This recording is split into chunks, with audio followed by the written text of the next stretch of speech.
আসসালামু আলাইকুম এভরিওয়ান, কেমন আছেন সবাই? আশা করছি ভীষণ ভালো আছেন। আল্লাহর অশেষ রহমতে আমিও অনেক ভালো আছি। আজকে আমি আপনাদের সঙ্গে রেস্টুরেন্ট স্টাইলে চিকেন স্যান্ডউইচ তৈরি করে দেখাবো। ভিডিওটি শুরু থেকে শেষ পর্যন্ত দেখবেন। আশা করছি ভিডিওটি ভীষণ ভালো লাগবে। তো চলুন রেসিপিটি শুরু করা যাক। হাড় ছাড়া মুরগির বুকের মাংস নিয়ে নিয়েছি, ছোট ছোট করে কেটে নিয়েছি। এখন এগুলো ম্যারিনেট করে নেব। 1 চা চামচ মরিচের গুঁড়া দিয়ে দিব, 1 চা চামচ জিরা গুঁড়া দিয়ে দিব, হাফ চা চামচ গরম মশলা গুঁড়া দিয়ে দিব, 1/4 চা চামচ কালো গোলমরিচ দিয়ে দিব, 1 চা চামচ আদা রসুন বাটা দিয়ে দিব ও হাফ চা চামচ লবণ দিয়ে দিব। তারপর হাতের সাহায্যে ভালোভাবে মেখে নিব। মাখা হয়ে গিয়েছে। এখন আমি এটা 10 মিনিটের জন্য রেস্টে রেখে দিব। এতে করে মাংসের সঙ্গে মশলাটা ভালোভাবে মিশে যাবে। আপনারা চাইলে সাথে সাথেও ভেজে নিতে পারেন। 10 মিনিট পর ফিরে এলাম। এখন মাংসগুলো ভেজে নেব। পরিমাণ মতো তেল দিয়ে দিয়েছি। এখন তেলটা একটু গরম হলে এর মধ্যে মাংসগুলো দিয়ে দিব। তারপর নেড়েচেড়ে মাংসগুলো ভালোভাবে ভেজে নেব। আমি আলাদা কোনো পানি অ্যাড করব না। মাংস থেকে যে পানিটা উঠবে সেই পানি দিয়েই পুরো রান্নাটা করব। তো রান্না করতে করতে এক পর্যায়ে পানি শুকিয়ে তেল ভেসে উঠবে, সেই পর্যায়ে নামিয়ে নিতে হবে।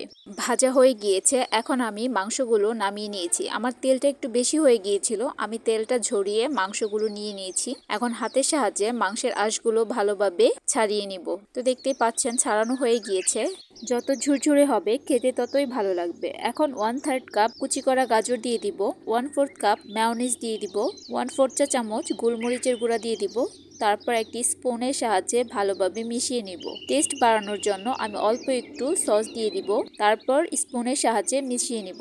আমার কাছে মনে হয়েছে মেয়োনিজটা একটু কম হয়ে গিয়েছে, তাই আমি আবার আরেকটু মেয়োনিজ দিয়ে নিয়েছি। সব মিলিয়ে আমার 1/3 কাপের মতো মেয়োনিজ লেগেছে।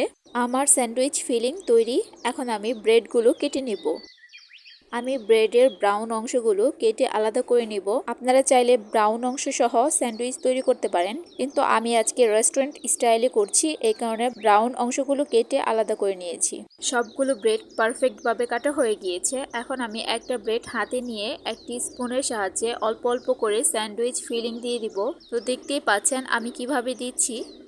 দেওয়া হয়ে গিয়েছে। এখন এর উপর আরেকটা ব্রেড দিয়ে একটি ব্রেড নাইফের সাহায্যে আমি কেটে নিব। আপনারা আপনাদের মন মতো করে ডিজাইন করে কেটে নিতে পারেন। তো যাই হোক, আমি রেস্টুরেন্ট স্টাইলে ডিজাইন করে কেটে নিয়েছি। আমি সেম প্রসেসে আরেকটা ব্রেডের উপর ফিলিং দিয়ে আরেকটা ব্রেড দিয়ে দিব।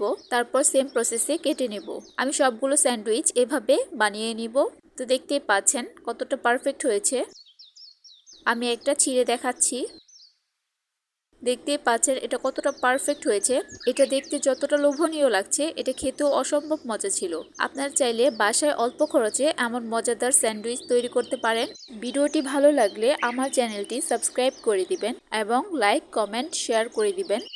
পাশে থাকা বেল আইকনটি প্রেস করে দিবেন। এতে করে আমি ভিডিও ছাড়ার সাথে সাথে আপনার কাছে নোটিফিকেশন চলে যাবে। আর যদি ফেসবুক থেকে দেখে থাকেন তাহলে আমার পেজটি ফলো করে দিবেন। ধন্যবাদ। আসসালামু আলাইকুম এভরিওয়ান।